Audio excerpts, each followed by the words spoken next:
তারেক রহমানের বাংলাদেশে ফেরাটা আমাদের কাছে যে কি প্রচণ্ড রকম অনুভূতির, সেই কারণে অনেকে ঠিকমতো ঘুম আসতেছে না।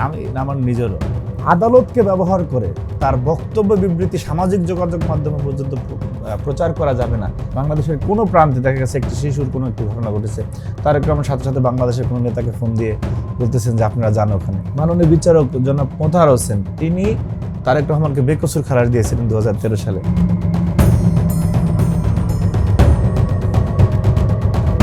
আমার শুরুতেই এই মুহূর্তের যে বিষয়টি সবচেয়ে বেশি আলোচনায়, দীর্ঘ 17 বছর পর দেশে ফিরছেন বিএনপির ভারপ্রাপ্ত চেয়ারম্যান এবং ছাত্র দলের যিনি অভিভাবক জনাব তারেক রহমান, এই তার আগমনকে ঘিরে আপনাদের প্রস্তুতি কেমন এবং এই বিষয়টিকে আপনারা কিভাবে দেখছেন? ধন্যবাদ আপনাকে। বাংলা নিউজের যারা দেখবেন সবাইকে আমার ব্যক্তিগত পক্ষ থেকে, ছাত্র দলের পক্ষ থেকে শুভেচ্ছা, অভিনন্দন। দেখুন, আপনি যে বিষয়টি বললেন, দীর্ঘ আকাঙ্ক্ষার, আমাদের প্রতীক্ষিত, বহুল প্রতীক্ষিত, আমাদের আবেগের অন্যতম জায়গা, আমাদের বিএনপির ভারপ্রাপ্ত চেয়ারম্যান, ছাত্র দলের সাংগঠনিক অভিভাবক জনাব তারেক রহমান, তিনি আগামী 25 ডিসেম্বর বাংলাদেশে ফিরবেন। নিঃসন্দেহে এটি বাংলাদেশের ইতিহাসের একটি অন্যতম ঐতিহাসিক দিন হবে ইনশাআল্লাহ। এবং আমরা যেই দীর্ঘ প্রতীক্ষিত সময় আমাদের ছাত্র রাজনীতি, বিশেষ করে আমাদের এই প্রজন্ম যারা, তারা তার নির্দেশনায় তাকে অনুপ্রেরণা মনে করে আমরা দীর্ঘ সময় রাজপথে ছিলাম এবং কত বৈরিতা, কত প্রতিকূলতার মধ্যেও আমরা তারেক রহমানের নির্দেশনাকে মাথায় নিয়ে আমরা কাজ করেছি। দেখুন, এটা খুব আমাদের 2-4 জন সিনিয়র নেতৃবৃন্দ, ওনারা আশা করি মনে কিছু নেবেন না। আমাদের এমনও সময় ছিল যে আমাদের অনেক সিনিয়র নেতা অনেক সময় দেখা গেছে যে একটু হতাশ হয়ে যেতেন। আমাদের পরিবার, মা বাবা, ভাই বোন, আমাদের সহপাঠী, বন্ধু বান্ধব অনেকে অনেক সময় বলতো যে কিচ্ছু হবে না, সেই না হওয়ার গল্প, হতাশা, এর কোনো কিছুই আমাদেরকে স্পর্শ করতে পারেনি। কারণ আমাদের একজন অনুপ্রেরণার নাম ছিল, যার নাম তারেক রহমান। তিনি কখনোই আমাদেরকে যে ডিমোরালাইজ হওয়া বা কারো কেউ হতাশ হয়ে গেলে সেটাকে বুস্ট আপ করার যে অসাধারণ দক্ষতা আল্লাহ তাকে দিয়েছেন, সেই দক্ষতার মাধ্যমে তিনি আমাদেরকে বুস্ট আপ করেছেন বারবার। এমনকি তার যে ক্যারেক্টারিস্টিক্স যেটি আর কি, আপনি দেখবেন যে বাংলাদেশের একদম 56,000 বর্গমাইলের কোনো প্রত্যন্ত গ্রামে কোনো একটি ঘটনা ঘটেছে, বাংলাদেশের ঢাকাস্থ কোনো নেতারা জানার আগে উনি খোঁজ নিয়েছেন। এ ধরনের অসংখ্য উদাহরণ রয়েছে।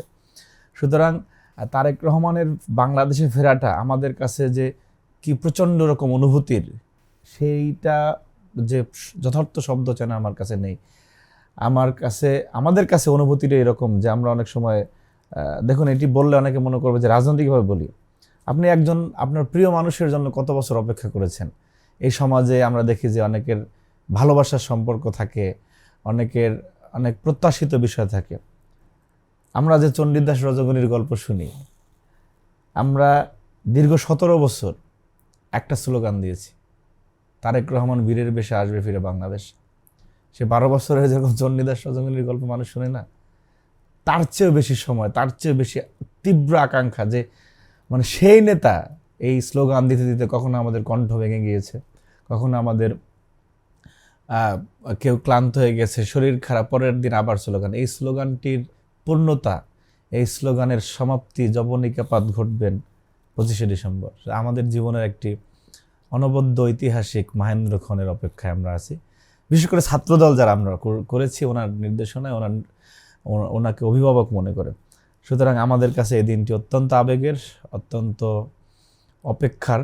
এখন প্রত্যেকটা সেকেন্ড আমাদের কাছে মনে হচ্ছে, আমি নিশ্চিত সারা বাংলাদেশের ছাত্রদলের নেতাকর্মীরা যে রকমের আনন্দের অনুভূতি আর কি, সেই কারণে অনেকে ঠিকমতো ঘুম আসতেছে না। আমার নিজেরও যে কবে সেই মাহেন্দ্রক্ষণের অপেক্ষা শেষ হবে। সুতরাং সেই দিনটিকে বরণ করার জন্য আমরা হৃদয়ের একদম অন্তঃস্থল থেকে আমরা অপেক্ষা করতেছি। আপনাদের প্রস্তুতি কেমন, বা আপনারা আসলে কি করতে চান?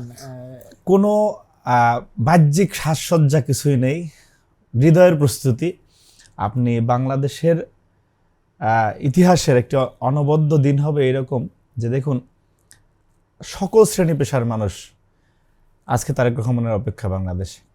ইতিমধ্যেই আল্লাহর রহমতে তিনি বাংলাদেশের অনিবার্য নেতৃত্বে পরিণত হয়েছেন।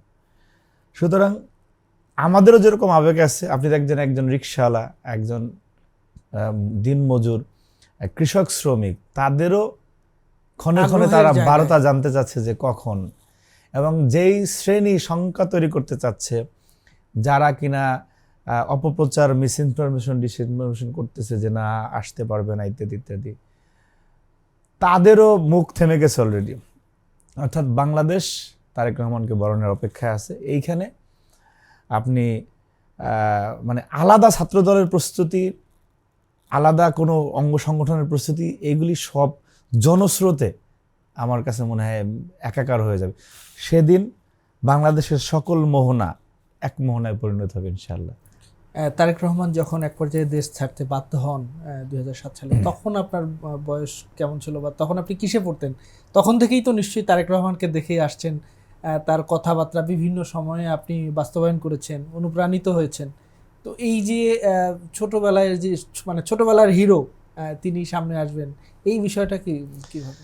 দেখুন, আমি তখন ইন্টারমিডিয়েটে পড়ি। আমাদের মানে ওনার সাথে প্রথম কথা বলার মানে সৌভাগ্য হয়েছিল ঢাকা বিশ্ববিদ্যালয়ের সদস্য সচিব হওয়ার পরে। সেই থেকে আলহামদুলিল্লাহ আমাদের অনেক নেতাকর্মীর চেয়ে আমরা ভাগ্যবান যে যারা মানে বেশ কয়েকটি বছর ওনার সাথে কাজ করার সুযোগ হয়েছে। তো ওই যেটি বললাম আর কি, যে মানে আমি যেটি আপনি শুরু করলেন যে তার আমান স্লোগান মাস্টার, আমি মনে হয় এরকম অসংখ্য স্লোগান, এবং ইভেন দেখবেন যে এই রিলস আকারে অনেক স্লোগান ব্যবহৃত হচ্ছে আর কি। সেখানে এই যে তারেক রহমান বীরের বেশে আসবে ফিরে বাংলাদেশ, আমার খুব গর্ববোধ হয় আর কি। আমার ভোকালটি আল্লাহর মতে সারা দেশের নেতাকর্মীরা অনেকেই দেখি প্রচার করেন, হ্যাঁ, ভালো লাগে।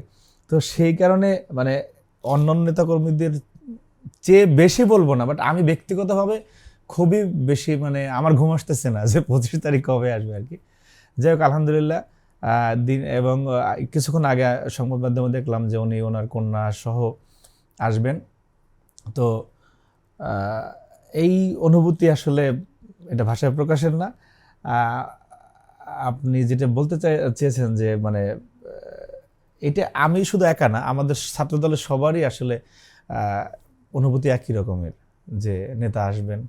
এবং দেখবেন যে আপনি সামাজিক যোগাযোগ মাধ্যম খুললেই লিডার আসছে, তারপরে এক এক রকম কন্টেন্ট, রিলস, এক একজনের আকাঙ্ক্ষা, ভালোবাসার, যে এইটি বাংলাদেশে একটি নজিরবিহীন ঘটনা। এবং উনি সেই জায়গাটিতে ওনাকে আমি মনে করি নিয়ে যেতে পেরেছেন, কারণ ওনাকে ওনার ক্যারেক্টার অ্যাসাসিনেট করার জন্য যেই অপচেষ্টা হয়েছে, এটি স্বাধীন বাংলাদেশের ইতিহাসে আর কোনো রাজনৈতিক নেতার ক্ষেত্রে হয়েছে কিনা আমি জানি না।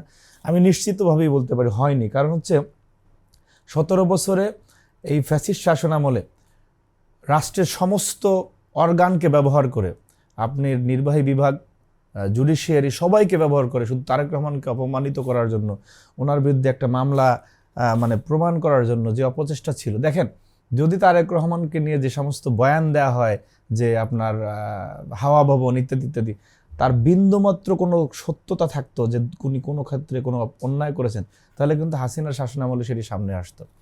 বরং একটি মামলার রায় হয়েছিল, সেই মামলায় মাননীয় বিচারক জনাব মোতাহার হোসেন তিনি তারেক রহমানকে বেকসুর খালাস দিয়েছিলেন 2013 সালে, যার কারণে তার পরিবারের উপর দিয়ে দুর্বিষহ নিপীড়ন নেমে এসেছিল এবং সেই বিচারককে দেশ থেকে চলে যাওয়া লেগেছে। সুতরাং এটা স্পষ্টভাবে প্রমাণ হয়ে গেছে যে তারেক রহমান কোনো অন্যায় করেননি, বরং তার বিরুদ্ধে যেটা করা হয়েছে সেটি একটি খুব সাজানো নাটকের অংশ ছিল, একটি প্রাসাদ ষড়যন্ত্র ছিল। এবং আপনি সেই এত কিছু উপেক্ষা করে, এবং সর্বশেষ তাকে নিয়ে যেটি করা হয়েছে যে আদালতকে ব্যবহার করে তার বক্তব্য বিবৃতি সামাজিক যোগাযোগ মাধ্যমে পর্যন্ত প্রচার করা যাবে না, একজন মানুষের কথা বলার অধিকার কেড়ে নেওয়া হয়েছে। একজন মানুষের সকল অধিকার কেড়ে নেওয়ার পরও তাকে জনগণ থেকে বিচ্ছিন্ন করতে পারেনি। সে যখনই কোনো না কোনোভাবে বাংলাদেশে কোনো ঘটনা ঘটেছে, বাংলাদেশের কোনো প্রান্তে দেখা গেছে একটি শিশুর কোনো একটি ঘটনা ঘটেছে, তার একটু আমার সাথে সাথে বাংলাদেশের কোনো নেতাকে ফোন দিয়ে বলতেছেন যে আপনারা যান ওখানে। যার কারণে আমি একটি কবিতা লিখেছিলাম যে যার ভাবনায় বাংলাদেশ, অর্থাৎ একদম আদ্যপান্ত আপাদমস্তক বাংলাদেশের চিন্তায় নিয়োজিত একজন নেতা তারেক রহমান, যার কারণে কিন্তু আজকে বাংলাদেশের তিনি অনিবার্য নেতৃত্বে পরিণত হয়ে গিয়েছেন, এবং সবাই বিশ্বাস করে যে আগামী বাংলাদেশের অবশ্যম্ভাবী নেতৃত্ব জনাব তারেক রহমান। আমার আরেকটি ঘটনা সাম্প্রতিক, যেটি আমাদের হৃদয়